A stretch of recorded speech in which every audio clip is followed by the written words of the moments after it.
चलो, तो आज का टॉपिक जो है वो थोड़ा ज़्यादा ही इम्पोर्टेंट है आपके लिए, क्योंकि अल्टीमेटली आपको न्यूमेरिकल्स बनाना है। ठीक है, न्यूमेरिकल बनाने में अगर आप इस चैप्टर के बारे में देखोगे, ऑडियो नहीं आ रही है भाई, आवाज़ आ रही है अभी? इंद्रजीत ठाकुर, इंद्रजीत, आवाज़ आ रही है मेरी? हेलो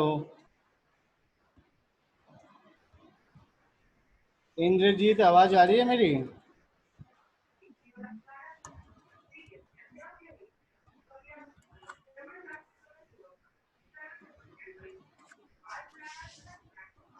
हाँ सर, आ रही है। आ रही है, चलो ठीक है।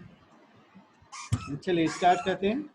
ठीक है, तो इस चैप्टर में जो सबसे इम्पोर्टेंट पार्ट है वो दो ही वर्ड्स हैं, एक है हीट और दूसरा है वर्क।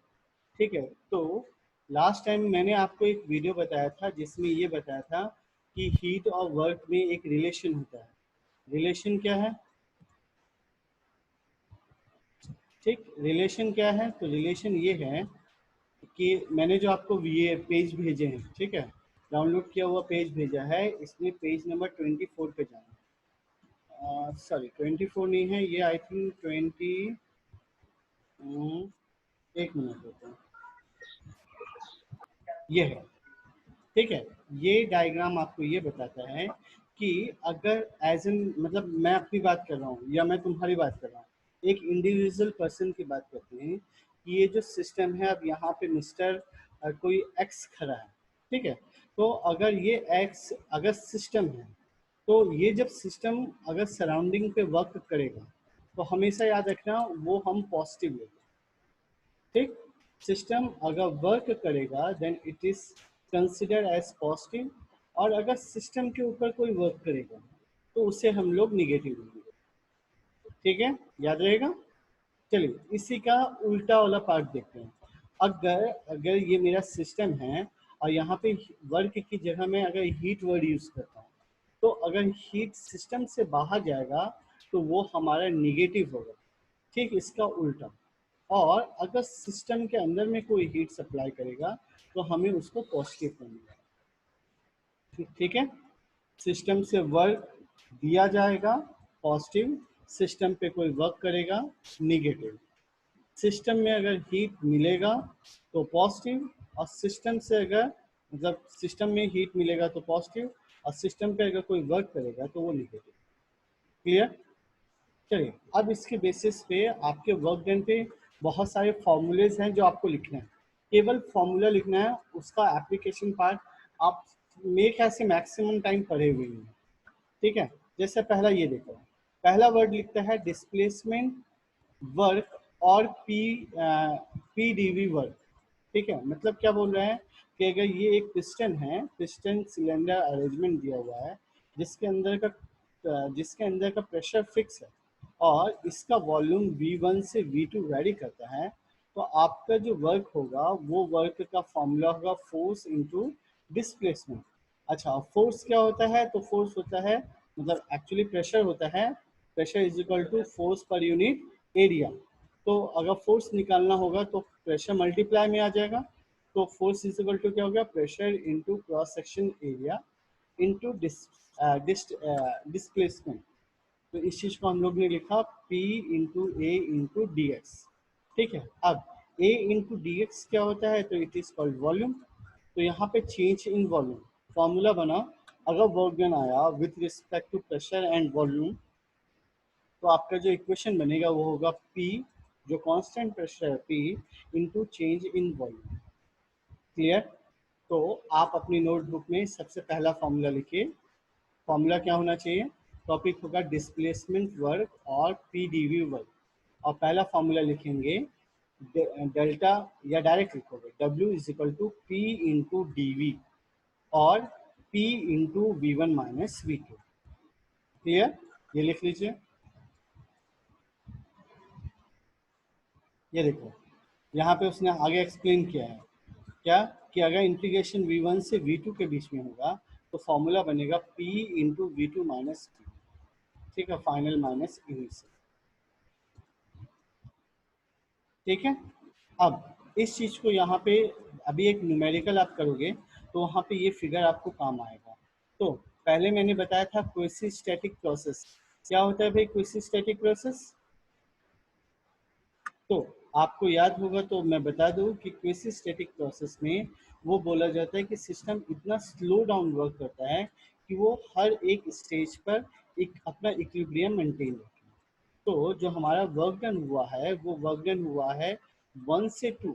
तो अगर ऑब्जर्व करोगे तो ये क्वेश्चन कैसा बन रहा है, तो ये 1 से 2, 2 से अगर मैंने यहाँ पे ए लिखा तो ये हुआ 1 2 A 1, मतलब ये समथिंग एक ट्रायंगल टाइप का बन गया। और दूसरा वर्क डन कहाँ हो रहा है, तो ये वाला पार्ट में हो रहा है। तो ये क्या पार्ट है, तो ये है A2V2 × V1। ठीक है। चलिए, उसके बाद आपका जो दूसरा फॉर्मूला बनता है ये है सॉफ्ट वर्क का फॉर्मूला। सॉफ्ट वर्क में यहाँ पे देखो, ध्यान देना यहाँ पे ना, फॉर्मूला इंपॉर्टेंट ये है कि अगर मैंने एक व्हील लिया जिसका रेडियस आर है, ठीक है, और अगर इसको मैंने थोड़ा सा मतलब फोर्स लगाया और फोर्स करने की वजह से थोड़ा सा टर्न किया, तो टर्न करने के बाद ये जो एंगल बना रहा वो है डी थीटा। तो actually length of arc, arc of मतलब लेंथ ऑफ आर्क कितना होता है, ये वाला पार्ट होता है आर इंटू डी थीटा। अच्छा, तो इसमें फोर्स कितना लग रहा है, एफ। तो हमारा जो वर्क डन हुआ वो क्या हुआ, फोर्स इंटू एंगुलर डिस्प्लेसमेंट और F into R D theta. ये क्लियर है। अब ये देखो एफ इंटू आर जो है ये हम लोग इसको टॉर्क के नाम से जानते हैं। ठीक है। तो आपको हमेशा याद रखना है कि टॉर्क का फॉर्मूला क्या होता है, तो force into radius of the shaft. तो अगर ये मतलब force into radius of shaft लिखे, टॉर्क लिखे, तो टॉर्क इंटू डी थीटा, और D theta with respect to 1 to 2 अगर फ्लो कर रहा है तो हमारा जो इक्वेशन बनेगा वो होगा D T by sorry D theta by D T.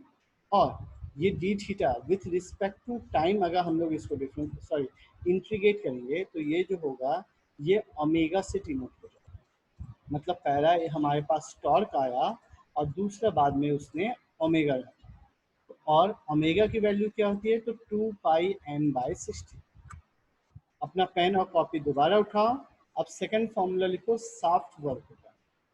ठीक है। और सॉफ्ट वर्क का फॉर्मूला क्या है, तो यहाँ से अगर लिखना चाहो तो लिख सकते हो कि work done is equal to F into R into D theta, और एफ इंटू आर को ब्रैकेट लिख के उसकी जगह पे टी लिख लो और डी थीटा को रहने दो। और जब इसको इंटीग्रेट करोगे 1 to 2 तो आपका वो ओमेगा बन जाएगा। तो आपका सॉफ्ट पावर वर्क डन क्या हो जाएगा, ये हो जाएगा टी इंटू ओमेगा। और बाद में ओमेगा की वैल्यू क्या आई, तो 2πn/60। क्लियर है। चलिए, थर्ड जो है, एक्चुअली ये जूल्स एक्सपेरिमेंट है, ये आपको बताना है मुझको, वो नेक्स्ट लेक्चर का काम है। तो इसमें क्या हो रहा है वो सुन लो। स्टेटमेंट ये दिया गया है कि अगर मेरे पास ये एक वेट है और इस वेट को मैं ऊपर और नीचे मूव करूँगा तो ये मूवमेंट की वजह से ये जो शाफ्ट है जिसके ऊपर में ये पैडल रखा हुआ है, पैडल व्हील है, तो ये इसको घुमाएगा। अगर ये घूमेगा तो इसकी वजह से अंदर जो ये व्हील रखा हुआ है ये घूमेगा। अब अगर इसका इनिशियल टेम्परेचर T1 है और फाइनल टेम्परेचर T2 है तो ये कितना वर्क किया, तो जितना ये मूवमेंट किया, तो ये दोनों एक दूसरे के इक्वल हो जाते हैं। ये फर्स्ट लॉ ऑफ थर्मोडायनेमिक का प्रूफ किया हुआ है। ठीक है, ये नेक्स्ट लेक्चर का काम है। तो यहाँ पे जो चीज़ है मतलब एक्चुअली वर्क डन निकालना है। तो work done is equal to क्या हुआ, तो वेट इंटू डिस्प्लेसमेंट। तो वेट कितना है हमारा m इंटू जी, और डिस्प्लेसमेंट कितना हो रहा है, तो डी जेड हो रहा है। तो ये देखो m into D into D Z. अब ये जो है एक्चुअली ये जो मूवमेंट था ये एंगुलर मूवमेंट था, मतलब क्या बोलते हैं ऊपर से नीचे की ओर केबल मूव कर रहा है और इसकी वजह से ये घूम रहा है। तो ये घूमने की वजह से यहाँ टॉर्क प्रोड्यूस हुआ। तो इस वजह से जो दूसरा वर्क डन हुआ वो क्या है, टॉर्क इनटू एंगुलर डिस्प्लेसमेंट। अब देखिए टॉर्क इनटू एंगुलर डिस्प्लेसमेंट कितना आया, तो torque T into angular displacement D theta. ठीक। तो work done is equal to, इसने अभी इसको डायरेक्टली लिखा है, मतलब दोनों को एक दूसरे से इक्वेट किया है। Niya pala hatya Ben तो के लेके पछी है पर hatya में जोई लेता है पहला में भी और भाई अपना स्पीकर बंद, ये म्यूट करिए। जिसने भी अपना स्पीकर ऑन रखा है म्यूट करो। ठीक है। तो वर्क डन जो होगा वो वर्क डन होगा अगर आपके पास गिवन डेटा में टॉर्क की वैल्यू और एंगुलर मोमेंट की वैल्यू होगी तो आप टी इंटू ओमेगा से लिखेंगे।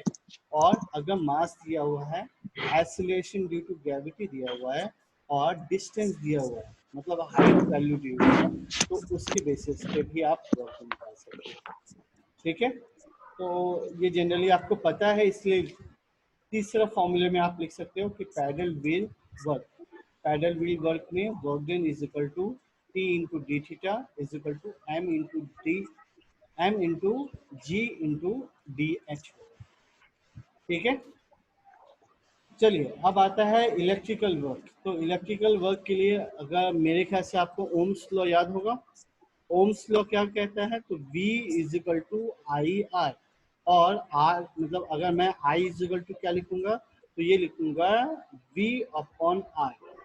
मतलब अगर करंट तब फ्लो होगा जब उसके अंदर में पोटेंशियल डिफरेंस होगा और कुछ रेजिस्टेंस फ्लो करेगा।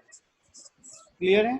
तो उसी तरीके से यहाँ क्या लिखा है कि current is equal to change in difference. I think Q के बारे में उसने चार्ज के बारे में बोला होगा, D Q is the charge. ठीक है। और किसके रिस्पेक्ट में? तो टाइम बाउंडेशन में बोल रहा है। मतलब अगर कोई चार्ज फ्लो कर रहा है विथ रिस्पेक्ट टू टाइम तो उसकी वजह से उसमें करंट फ्लो होने लग जाएगा। तो अगर करंट फ्लो हो रहा है तो हमारा जो वर्क डन निकलेगा वो वर्क डन यहाँ पे वो वर्क डन होगा minus V into D Q, और डी क्यू की जगह मैंने आई इंटू डी टी लिखा। अब v इंटू आई इंटू डी टी। अब v इंटू आई, अब देखो यहाँ पे i की वैल्यू हमने क्या लिखा? v अपॉन आर लिखा, ये जो आपको ओम्स लॉ ने बोला था। तो अगर मैंने ये i की जगह पे v अपॉन आर लिखा, सॉरी v की जगह पे i अपॉन आर लिखा, तो ये हो गया I square R into D T. अब आई स्क्वायर और आर ये कांस्टेंट वैल्यू बाहर निकल जाएगा, तो विथ रिस्पेक्ट टू टाइम जो आपका इंटीग्रेशन की वैल्यू आएगी विथ मल्टीप्लिकेशन आपका वर्क डन। तो चौथा जो पॉइंट हुआ इलेक्ट्रिकल वर्क। तो इलेक्ट्रिकल वर्क में आप ये फॉर्मूला लिख लीजिए, W is equal to minus integration of 1 to 2 I square R into D T. ठीक है। चलिए इसी तरीके से मैग्नेटिक वर्क डन आएगा। तो मैग्नेटिक वर्क डन में H जो है वो फील्ड स्ट्रेंथ है और I जो है वो मैग्नेटाइजेशन करंट है। तो फॉर्मूला बना, एक्चुअली ये ज़्यादा वो नहीं है मगर आपको सुनना है। तो W वर्क मतलब 1 to 2 अगर स्टेट में होगा तो I1 से I2 में जाएगा H इंटू डी। और ये निगेटिव साइन क्या बता रहा है? तो निगेटिव साइन अगर वर्क डन में बता रहा है तो work done on the system होगा, बाय द सिस्टम नहीं होगा, ऑन द सिस्टम होगा। इस वजह से ये निगेटिव वर्क डन बता रहा है। चलिए work done in stretching a wire, अगर मैंने एक वायर को स्ट्रेच कर रहा हूँ तो उससे कितना होना चाहिए? तो आपको एक वर्ड याद रखना है, स्ट्रेस। ठीक है। तो स्ट्रेस इज इक्वल टू होता है फोर्स पर यूनिट एरिया। अब स्ट्रेन, दो वर्ड है, stress is equal to force per unit area और स्ट्रेन होता है change in length upon original length. और ये दोनों का जो इक्वेशन होता है वो होता है मॉडुलस ऑफ इलास्टिसिटी में, कि modulus of elasticity is equal to stress upon strain. तो अगर यहाँ पे देखोगे, ये देखो मतलब ये ऐसा बता रहा है कि अगर sigma is equal to force per unit area है तो फोर्स की वैल्यू क्या हुई? तो सिग्मा इंटू ए, यहाँ पे लिखा रहा है सिग्मा इंटू ए। और अब सिग्मा की वैल्यू मैं यहाँ से ले रहा हूँ, तो सिग्मा की वैल्यू होगा तो ये होगा ई, मतलब ई जो है यंग मॉडुलस के लिए है और एप्सिलॉन जो है वो स्ट्रेन के लिए है। तो यहाँ पे ए की जगह पे उसने क्या किया, सॉरी सिग्मा की जगह पे क्या किया, तो Young modulus, sorry modulus of rigidity into epsilon into A. तो फोर्स का फॉर्मूला क्या हुआ? E into epsilon into A. ठीक है। तो अब ये वैल्यूज अगर यहाँ पे रखोगे तो अल्टीमेटली आपका इक्वेशन बनेगा minus A E L upon two epsilon two minus epsilon two का स्क्वायर माइनस एप्सिलॉन वन का स्क्वायर। ठीक है। चलिए बाकी बाद में बताऊंगा क्योंकि बोर हो चुके हो, पता है मुझे। चलिए, अब आपका ये क्वेश्चन है जो आपको लिखना है। आप अपनी नोटबुक में लिखेंगे और मैं पहले आपको बोलूँ, जो भी लिखेंगे उसकी फ़ोटो खींचनी है और वही एज एन असाइनमेंट सबमिट करना है। तो मेरे ख्याल से अभी ही कंप्लीट करना है। क्वेश्चन लिखिए। क्वेश्चन लिखा हुआ है अ पिस्टन सिलेंडर अरेंजमेंट, ठीक है, contain gas at a pressure of 1.3 megapascal. The gas expands accordingly to a process which is represented by a straight line. भाई किसी का म्यूट नहीं है, अनम्यूट हो चुका है, उसको म्यूट करिए। बैकग्राउंड में आवाज आ रही है बार बार, म्यूट करिए। तो the gas expand accordingly to a process which is represented by a straight line on the PV diagram. The final pressure is 0.13 megapascal. The diameter and stroke of piston are 0.32 meter and 0.30 meter respectively. Calculate the work done by the gas on the piston.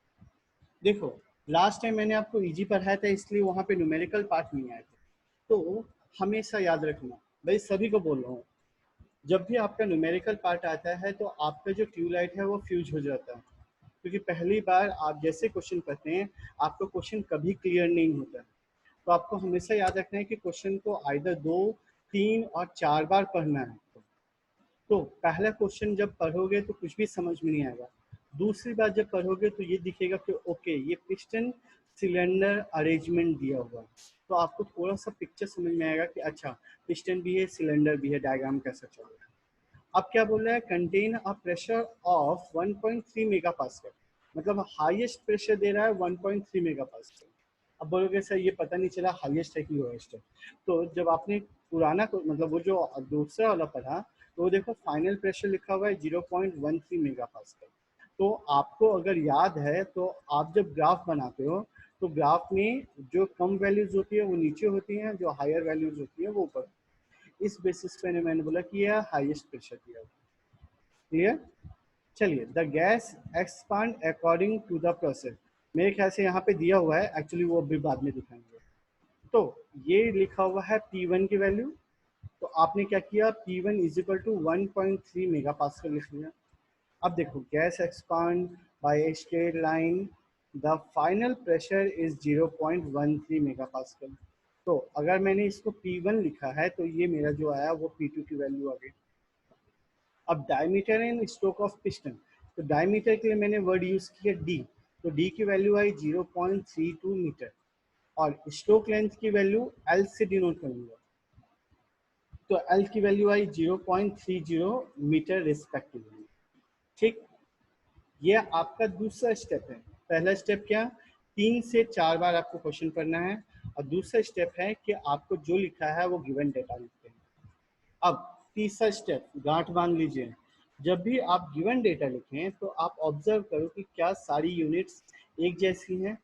तो आपको पता चलेगा कि पहली unit जो है वो mega pascal में दी है, तो क्या मेगा पास्कल स्टैंडर्ड यूनिट है, तो आप बोले कि नहीं सर स्टैंडर्ड नहीं है। तो अगर आपको उसको स्टैंडर्ड यूनिट में कन्वर्ट करना पड़ेगा, तो आपको ये याद होना चाहिए कि मेगा पास्कल को अगर न्यूटन पर मीटर स्क्वायर में लेके गया तो 10⁻6 का मेरे को मल्टीप्लाई करना पड़ेगा। तो जहाँ आपने P1 की वैल्यू 1.3 मेगा पास्कल लिखी, उसी के आगे 1.3 into 10⁻6 Newton per metre square लिख दीजिए। क्लियर? इसी तरीके से P2 की वैल्यू आ जाएगी, D1 की वैल्यू आ जाएगी और L की वैल्यू आ जाएगी। सारी चीजें हो गई। अब इसके बेसिस पे अब देखो ये वाले फिगर को देखना, क्योंकि आपके पास गिवन दिया बोल रहा है। तो ये जब फिगर देखा तो आपने देखा कि 1 से 2 वर्कआउट हो रहा है। अब मैंने ये पहले बताया था कि ये जो पार्ट दिया हुआ है ये ट्रायंगल फॉर्मेशन कर रहा है। तो अगर ये ट्रायंगल का फॉर्मेशन कर रहा है तो ट्रायंगल का वर्क डन या एरिया कितना होगा, तो मुझे एरिया पहले फाइंड आउट करना पड़ेगा। तो ये देखो work done is equal to area under process 1 to 2। तो मैंने ये 1 से 2 के पीछे जो दिख रहा है मुझे वो ट्रायंगुलर शेप दिख रहा है, इसलिए मैंने एरिया ऑफ ट्रायंगल का फॉर्मूला किया। ये देखो एरिया ऑफ ट्रायंगल का फॉर्मूला क्या है, half into B into H. तो b की वैल्यू कितनी होगी, तो b की वैल्यू होगी a से 2 तक, और h की वैल्यू कितनी होगी, तो a से 1 तक। क्लियर है? अब ऑब्जर्व करो कि b से 2 की वैल्यू, ये जो वैल्यू है, मतलब ये देखो, ये जो a2 वैल्यू लिखा रहा है, ये a2 वैल्यू एक्चुअली यहाँ से यहाँ तक है, मतलब a से लेकर 2 तक। अब आपसे मेरा बेसिक क्वेश्चन है, बीएमई में आपने पढ़ा था कि स्ट्रोक लेंथ कितना होता है, तो आपने शायद फॉर्मूला लिखा था vs is equal to v2 minus v1। ये देखो आपका लिखा हुआ आ रहा है क्या, a2 इज इक्वल टू क्या होगा, स्ट्रोक लेंथ होगा, और ये स्ट्रोक लेंथ ऊपर देखिए लिखा हुआ है, स्ट्रोक लेंथ होता है vs, इसकी वैल्यू हुई v2 माइनस v1। अब v2 की वैल्यू कितनी आई, या v1, यहाँ पे वैल्यूज नहीं दे रखी है, तो उसने क्या लिखा हुआ है, या डायरेक्टली स्ट्रोक लेंथ के लिए फॉर्मूला दे के रखा हुआ है क्या, कि डी स्क्वायर इंटू एल, मतलब pi by 4 D square into L is the stroke length या स्ट्रोक वॉल्यूम। क्लियर है? तो आपका यहाँ से vs की वैल्यू मतलब a2 की वैल्यू मिल गई। अब बचा a1 की वैल्यू, तो a1 की वैल्यू क्या मैं p1 माइनस p2 लिख सकता हूँ, तो यहाँ पे देखोगे तो a1 की वैल्यू आ गई p1 माइनस p2। क्लियर? अब ये वाला पार्ट जब हो चुका है तो हमें ऑब्जर्व करेंगे कि सर ये भी पार्ट इसी में ही इंक्लूड होगा। ठीक है, जब ये भी पार्ट इसमें इंक्लूड किया जाएगा तो ये पार्ट कितना है, तो ये पार्ट है यहाँ से यहाँ तक का जो पार्ट बन रहा है, ये बन रहा है एक स्क्वायर, और स्क्वायर का जो एरिया होता है वो होता है लेंथ इंटू विड्थ। तो लेंथ में a2 की वैल्यू आई, तो a2 की वैल्यू bs के इक्वल है, इसलिए अपने को कोई प्रॉब्लम नहीं है। ठीक, और अब ab की वैल्यू, तो ये ab की वैल्यू या 2c की वैल्यू जो बोल रहे हैं, तो ये ab की वैल्यू क्या p2 की वैल्यू के इक्वल है, तो इसलिए उसने वहाँ पे p2 मल्टीप्लाई कर दिया। तो अब ये जो पूरा इक्वेशन सॉल्व करोगे तो आपकी वैल्यू इतनी आनी चाहिए। बात समझ में आई? अभी किसी को नहीं समझ में आई तो अभी डाउट पूछ लो, कहाँ प्रॉब्लम आई आपको। सर एक बार डिस्क्राइब कर दीजिए पूरा। देखो हाँ सर, ये फिर से वर्धन में जो मेरी बात सर, सुनो, यहाँ मेरी बात सुनो, यहाँ एक डाउट मुझको आया है, पहले आप उसका आंसर दे दो, उसके बाद मैं आपको फिर से समझाऊंगा। क्वेश्चन मेरा ये है कि सर एक बार बताइए, 1 से 2 आपने लिया, 2 से a लिया, a से 1 लिया, ओके वेरी गुड। अब a से 2 लिया, 2 से c लिया, c से b लिया, अब b से a लिया, क्यों नहीं हमने 1 से p1 p2 a लिया, ये बताइए आप मुझको। आपने बीएमई अच्छे से पढ़ी है। हमने इस वाले ट्रायंगल को, सॉरी रेक्टेंगल को क्यों नहीं कंसीडर किया, और इस वाले को ही क्यों किया?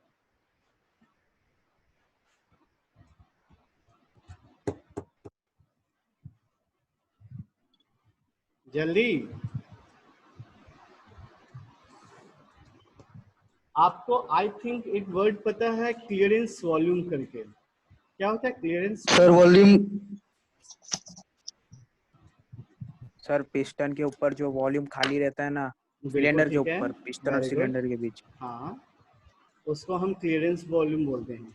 क्या ये वॉल्यूम हम कंसिडर करते हैं?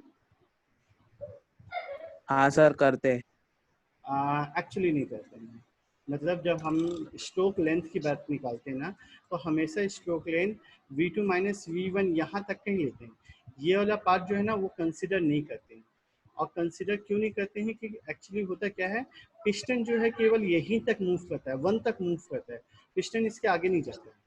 क्यों? क्योंकि अगर पिस्टन इसके आगे चला गया और वो वॉल से स्ट्राइक किया ना, तो इंजन को या सिलेंडर को धक्का लगेगा, और ये बार बार धक्का लगने की वजह से अल्टीमेटली हमारा इंजन डैमेज हो सकता है। ठीक है, इसलिए हमेशा आपको याद रखना है कि 1a मतलब P1 1a P2 आपको कंसिडर नहीं करना है, क्योंकि ये क्लियरेंस वॉल्यूम है। आप पूछेंगे क्यों नहीं करना है, तो बोलोगे कि सर पिस्टन जो है वो V1 से आगे मूव नहीं करता, और अगर मूव करेगा तो वो अल्टीमेटली पिस्टन को या सिलेंडर को डैमेज करेगा। ठीक, अब आपका क्वेश्चन का आंसर मैं बताता हूँ। आपने बोला कि सर एक बार रिपीट करना है, तो रिपीट करते वक्त आपको हमेशा याद रखना है कि ये आपका एक ट्रायंगल दिया हुआ है और ये आपका एक रेक्टेंगल दिया हुआ है। तो ट्रायंगल का जो आपका एरिया होता है वो होता है half into B into H. B क्या होता है? तो बेस होता है जो A2 दिखा रहा है यहाँ पे, और हाइट क्या होता है? तो 1 से A जो दिखा रहा है ये आपका हाइट है। ठीक, तो जब आपको A2 निकालना था तो A2 निकालते वक्त आपको ये याद होना चाहिए कि ये जो A2 है ये स्ट्रोक वॉल्यूम के बारे में बता रहा है, और स्ट्रोक वॉल्यूम का दो फॉर्मूला है, आइदर V2 माइनस V1 कर दो, या दूसरा फॉर्मूला लगाओ π/4 d²h। अब बोलोगे सर d²h कैसे आ रहा है वो समझा दो, तो इसके लिए मैं आपको पेंट पे लेके चलता हूँ। ये सभी को दिख रहा है क्या? मैंने ये पेंट ओपन किया, दिख रहा है आपको? नो नहीं सर। सर। पेंट नहीं दिख रहा? एक मिनट।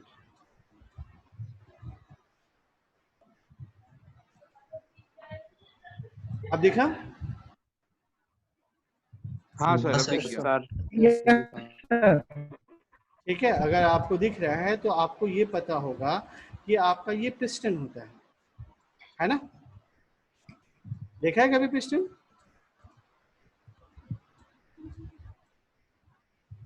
ठीक है, इसको हम लोग बोलते हैं TDC, और ये वाले पार्ट को बोलते हैं BBC। ठीक है, तो जब मेरे को उस स्ट्रोक वॉल्यूम की बात कर रहा हूँ, मतलब पिस्टन जो है वो यहाँ तक आएगा और यहाँ तक वापस आएगा, मतलब ये टोटल कितना वॉल्यूम हुआ वो मुझे पता करना है। तो ये पता करने का सबसे आसान तरीका है ये है कि ये जो है ये क्या है भाई? ये एक सर्कल दिख रहा है आपको टॉप व्यू से, तो इस सर्कल का एरिया कितना होता है? तो इसका एरिया होता है π/4 इंटू d², बराबर। और ये जो डिस्टेंस होता है उसको हम L लिखते हैं, या स्ट्रोक लेंथ बोलते हैं इसको, तो ये L होता है। तो जब मैं इस L का इसमें मल्टीप्लाई करूंगा तो ये हमें स्ट्रोक वॉल्यूम के बारे में बताएगा। स्ट्रोक लेंथ मतलब स्ट्रोक लेंथ L होता है, और स्ट्रोक वॉल्यूम जो होता है वो VS इजिकल टू होगा π/4 d² इंटू L, या नेक्स्ट टाइम अगर आपके पास कभी आएगा तो होगा V1 minus V2। I think ऐसा कुछ आपने रूल भी पढ़ा था ना, V1 minus V2 upon V1, sorry V2 minus V1 नहीं, ये वाला बाद में बताएंगे, ये वाला पार्ट अभी नहीं। ये क्लियर हो गया आपको स्ट्रोक वॉल्यूम क्या होता है? क्लियर हो? हाँ यस सर, सर। समझ में आ गया। चलिए, अगर ये क्लियर हो गया तो मैंने क्या बताया था कि ये वाला पार्ट आ गया आपका, मतलब A2 पार्ट आ गया। अब A1 निकालना था तो A1 के लिए उसने क्या किया, P1 माइनस P2 कर दिया, तो इसकी वजह से आपका ये एरिया ऑफ ट्रायंगल निकल आया। ये देखो A2 इंटू A1, अब A2 की जगह VS लिखा और VS की वैल्यू इसने यहाँ से ऊपर से उठा ली जो ये लिखा हुआ है। ठीक, इसी तरीके से A1 के लिए उसने फॉर्मूला यूज किया P1 माइनस P2, और P1 माइनस P2 इंटू 10⁶। क्यों? मेगा पास्कल से न्यूटन पर मीटर स्क्वायर में लेके जाना। अब A2 की वैल्यू, तो A2 की वैल्यू आपने पहले लिख के रखी है, जो यहाँ लिख के रखी है वही चीज़ यहाँ पे आपको यूज करनी है। और A1 की वैल्यू यहाँ पे AB की वैल्यू क्या होगी? तो P2 के इक्वल होगी, तो P2 की वैल्यू है 0.13 इंटू 10⁶। अब जब इसको सॉल्व करोगे तो ये आपका आंसर, ठीक है। चलिए अब नेक्स्ट क्वेश्चन पे स्टार्ट करते हैं। नेक्स्ट क्वेश्चन कहता है कि the piston of an oil engine of area 0.005 metre square move down to 8 mm, drawing fresh air from atmosphere. Calculate the displacement work done by the piston. ठीक है, full stop. During the process pressure is constant as 0.82 bar. ठीक है, pressure constant रखा है तो आपको formula याद हो गया कि work done is equal to P into dV होगा। अब dV में आ गया V1 माइनस V2, या पता नहीं V2 माइनस V1, अब दोनों में से कौन सा आएगा वो चेक करते हैं। ठीक है, तो हमें सबसे पहला लिखना है एरिया, तो एरिया की वैल्यू मैंने लिखी 0.005 मीटर स्क्वायर। अब move down to 8 mm down, तो इसने ये समझ में नहीं आया तो उसने क्या किया है mm लिखा है, इसलिए मैंने एक x नाम से अननोन लिख के 0.8 mm लिखा। जब मैंने एरिया को देखा मीटर स्क्वायर लिखा है तो ये mm कंसिडर्ड नहीं है, तो मैंने इसको भी मीटर में कन्वर्ट कर दिया। अब उसके बाद उसने प्रेशर लिखा है 0.82 बार, तो मैंने क्या किया, प्रेशर इज इक्वल टू 0.82 बार और 0.82 into 10⁵ Newton per metre square. तो चलिए आज का आपका क्वेश्चन ये है कि इससे पहले हमने एक मेगा पास्कल पढ़ा और अभी हमने बार पढ़ा, तो मुझे ये रिलेशन जानना है कि 1 mega pascal is equal to how much newton per metre square और is equal to how much newton per mm square, और सेकेंड में लिखेंगे कि 1 bar is equal to how much newton per metre square और newton per mm square. और तीसरा equation आपको बताना है कि what is the relation between mega pascal and bar. Okay, आज का आपका क्वेश्चन है। तो ये देखिए आपके पास एरिया दिया हुआ है, x दिया हुआ है, मतलब अगर ये दोनों का मैं मल्टीप्लाई कर दूंगा तो मुझे वॉल्यूम मिल जाएगा। यहाँ पे P लिखा हुआ है, तो मुझे एक बात समझ में आई, क्या समझ में आई कि एक पिस्टन है, अब पिस्टन जो है वो नीचे की ओर मूव कर रहा है, तो जो अंदर का एरिया हुआ वो A से डिनोट किया, जो पिस्टन मूव किया वो x हुआ और उसके अंदर का प्रेशर मिला हुआ है। तो मेरा जो वर्क डन बनेगा P इंटू, अब एरिया का मतलब यहाँ पे वॉल्यूम V1 की बात करूँ तो V1 जो है आई थिंक V1 ये वैल्यू आ जाएगी 0.005 इंटू 0.008 और V2 की वैल्यू तो इनिशियल वैल्यू जो थी आई थिंक वो 0 कंसिडर करेगा। ये देखो V1 की वैल्यू 0 कंसिडर किया तो अल्टीमेटली P इंटू V का फॉर्मूला। बोलो कोई डाउट है यहाँ पे? इजी था ये क्वेश्चन, थोड़ा सा टफ था। सर वो 3 रिलेशन है वो वापस बोलेंगे आप? भाई मैंने आपको लिखवाया है, आप वो वीडियो में वापस देखिएगा और लिखिएगा, मुझे कोई प्रॉब्लम नहीं है। मैं अभी आगे बढ़ना है, ठीक। मतलब अभी 1 मिनट मेरे जी पास है, बिल्कुल। एक और क्वेश्चन निपटाना है हमको। ठीक है sir ji. A gas undergoes a quasi-static non-flow process according to P is equal to 5V minus 8 bar, where V is the volume in meter cube and P is the pressure in bar. Calculate the work done when the volume change from 2 to 3 meter cube. मेरे ख्याल से आप ये बना सकते हैं, मुझे इसको बोलने या बताने की जरूरत नहीं है, आप ये अपने लेवल पे खुद सॉल्व करिए। A gas enclosed in a piston cylinder arrangement, the initial pressure and volume are 100 megapascal and 0.02 meter cube. The gas is heated until the volume of gas increased to 0.085 meter cube. The heating process takes place according to PV is equal to constant. Calculate the work done. अब बताओ क्या कर सकते हो भाई, थोड़ा जल्दी बोलिए क्योंकि लेस देन 1 मिनट दिखा रहा है, मतलब